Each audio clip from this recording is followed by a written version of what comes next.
चलिए तो बात पश्चिम बंगाल की करते हैं। बंगाल में शिक्षक भर्ती घोटाला और लगातार अर्पिता मुखर्जी से जो संपत्ति मिल रही है उसे लेकर ईडी बड़ी पूछताछ करने वाली है। ईडी अर्पिता मुखर्जी से जुड़ी तीनों कंपनीज को लेकर आज पूछताछ करेगी और ये पूछताछ पार्थ और अर्पिता को आमने सामने बैठाकर की जाएगी। दरअसल अर्पिता प्रवर्तन निदेशालय को अर्पिता पर शक है कि पार्थ के साथ जुड़ने के बाद अर्पिता को इन कंपनीज का निदेशक नियुक्त किया गया था, जिसके बाद से ही कंपनियां ईडी के रडार पर हैं। लिहाजा ईडी अब चाहती है कि ये तमाम चीजें जल्द से जल्द साफ हो। ईडी की कोशिश है कि ये पता चले कि क्या काली कमाई का पैसा इन कंपनियों में लगा हुआ था जो अर्पिता मुखर्जी के नाम पर है। अर्पिता से जुड़ी 3 कंपनियों को लेकर पूछताछ की जाएगी। तीनों कंपनियों को ईडी ने पहले से ही रडार पर रखा हुआ था और बड़ी बात यह कि अब पार्थ चैटर्जी और अर्पिता मुखर्जी को आमने सामने बैठाकर पूछताछ की जाएगी। अब इसका एक महत्व समझिए, क्योंकि इससे पहले खबर यह सामने आई थी कि अर्पिता मुखर्जी ने यह साफ तौर पर कहा कि जो पैसे मिले, जो संपत्तियां मिली, वो उनकी नहीं बल्कि पार्थ चैटर्जी की है। और अब क्योंकि पार्थ चैटर्जी जो जांच में सहयोग नहीं कर रहे थे, आमने सामने जब बैठेंगे तो झूठ बोलने की गुंजाइश कम होगी और चीजों को लेकर और ज्यादा क्लियरेंस एनफोर्समेंट डायरेक्टरेट की टीम को मिल सकता है। लिहाजा ये पूछताछ, ये जांच ईडी की बहुत जरूरी है।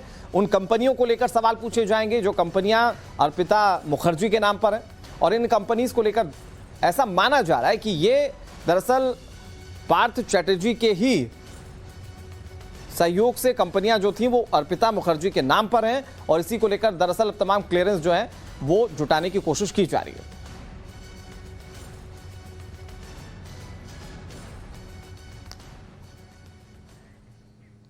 तो पार्थ और पार्टनर और मनी ये है क्या, आपको समझाने की कोशिश करते हैं।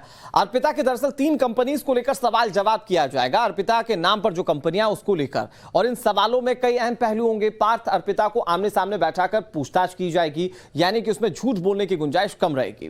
पार्थ से जुड़ने के बाद अर्पिता कंपनीज की निदेशक बनी है, इस बात को लेकर आकलन किया जा रहा है और इसीलिए यह पूछताछ बहुत अहम हो जाती है। 2011 में अर्पिता मुखर्जी कंपनियों की निदेशक बना दी गई और तब से लेकर अब तक वो निदेशक हैं, लेकिन अब इस पर ईडी गहनता से छानबीन कर रही है। एक ये भी मोड़ आ चुका है कि अब इस पूरे मामले में दोनों को आमने सामने बैठाकर पूछताछ की जाएगी और वो पूछताछ में क्या निकलकर सामने आता है और कार्रवाई का दायरा कितना बढ़ता है, ये देखने वाली बात है। कंपनियों में काली कमाई के पैसों की जांच जारी है। क्या कंपनियां पैसा लगाती थी या उसके जरिए पैसा कमाती थी? ये काली कमाई क्या उन कंपनियों की देन है? इस पर भी लगातार फोकस जो है वो ईडी का रहेगा। ईडी का दावा है कि जांच से कई राज से पर्दा उठेगा, क्योंकि जिस तरीके से पैसे मिले ये बात सब कह रहे हैं, ये सिर्फ 2 लोगों का काम नहीं हो सकता। सूत्रों के हवाले से खबर यह भी है कि जांच में पार्थ सहयोग नहीं कर रहे हैं। ईडी दावा कर रही है कि आमने सामने बैठाकर अगर पूछताछ होगी तो इससे कई खुलासे हो सकते हैं।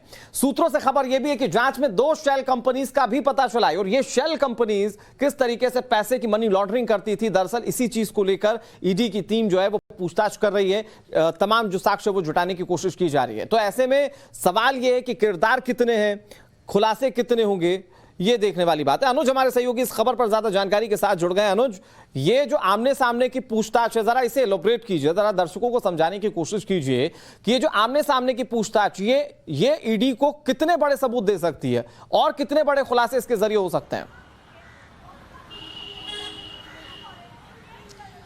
जी देखिए, जिन 3 कंपनियों के बारे में ईडी को पता चला है, जिनमें से एक कंपनी के नाम पर बाकायदा प्रॉपर्टीज खरीदी गई हैं। कई प्रॉपर्टीज ऐसी मिली हैं जो इस कंपनी के नाम पर हैं। ऐसे में ये ज़रूरी होता है कि ये कंपनी जिस चीज़ के लिए खोली गई, क्या इस चीज़ का कारोबार ये कंपनी कर रही थी, ये बेहद इंपॉर्टेंट चीज़ है। जाहिर तौर पर जहाँ तक पार्थ चैटर्जी की बात किया जाए तो लगातार वो ईडी के सवालों के जवाब से बच रहे हैं या सवालों के जवाब को घुमा फिरा रहे हैं। ऐसे में ज़रूरी ये है कि ये पता लगाया जाए कि क्या इन कंपनियों को जब खोला गया और इन कंपनियों को खोलते समय जो पैसा लगाया गया, क्या वो काली कमाई का पैसा था और इन कंपनियों का इस्तेमाल किस लिए किया जा रहा था? क्या पैसों के ट्रांजैक्शन के तौर पे इन कंपनियों का इस्तेमाल किया जा रहा था, यानी काली कमाई को रूट करने के लिए इन कंपनियों का इस्तेमाल किया जा रहा था? ये तमाम चीजें पता करने की कवायद जो है वो ईडी की तरफ से की जा रही है। जाहिर तौर पर पार्थ चैटर्जी जो है वो सहयोग नहीं कर रहे हैं। अर्पिता निदेशक इन कंपनियों की कब बनी? जब वो पार्थ चैटर्जी के करीबी हुई। तो निश्चित तौर पर ऐसे में ये समझना चाहती है ईडी कि क्या पार्थ ने ही अर्पिता को इन कंपनियों का निदेशक बनाया और जो पैसे लगे वो किसके लगे। निश्चित तौर पर पार्थ चटर्जी जो है वो लगातार सवालों से बच रहे हैं। ऐसे में जब अर्पिता के साथ उन्हें बैठाकर आमने सामने पूछताछ कराया जाएगा तो निश्चित तौर पर सच्चाई जो है वो सामने आएगी। फिलहाल ईडी दफ्तर के अंदर जो है वो दोनों से पूछताछ किया जा रहा है, लेकिन थोड़ी देर में ही बताया जा रहा है कि दोनों को आमने सामने बैठाया जाएगा और पूछताछ किस लिए की जाएगी, पूछताछ इन कंपनियों से संबंधित पूछताछ की जाएगी। इतना ही नहीं, जिन 2 शेल कंपनियों के बारे में पता चला है, निश्चित तौर पर जिस तरीके से बात सामने आ रही थी कि पैसे जो कमाए गए, काली कमाई जो आई है उसका कहीं ना कहीं ट्रांजैक्शन हुआ है, उसको कहीं ना कहीं रूट करने की कवायद की गई। तो क्या इन दोनों शेल कंपनियों के जरिए इन पैसों को रूट किया गया है, इसके बारे में भी फिलहाल ईडी के अधिकारी जो है वो लगातार पता लगा रहे हैं। क्योंकि जो दस्तावेज मिले हैं, खासतौर पर अर्पिता मुखर्जी के घर से जो दस्तावेज मिले हैं, जो काली डायरी मिले हैं, अब जब उन्हें डिकोड किया जा रहा है तो निश्चित तौर पर कई चीजें सामने आ रही हैं। वहीं से इन 2 शेल कंपनियों के बारे में भी ईडी को पता चला था, जिसके बारे में अब फिलहाल जो है वो पता लगाया जा रहा है। इतना ही नहीं, इन तीनों कंपनियों के बारे में इन तीनों कंपनियों में जो पार्थ चटर्जी के करीबी हैं उन पर भी शक की सुई जो है वो कहीं ना कहीं ईडी की घूम रही है और जल्द हो सकता है कि ठीक है अनुज, इस आपके बाबत पास एक बार फिर से आ रहे हैं, तमाम पहलुओं पर बातचीत होगी। लेकिन सोमवार को ममता कैबिनेट का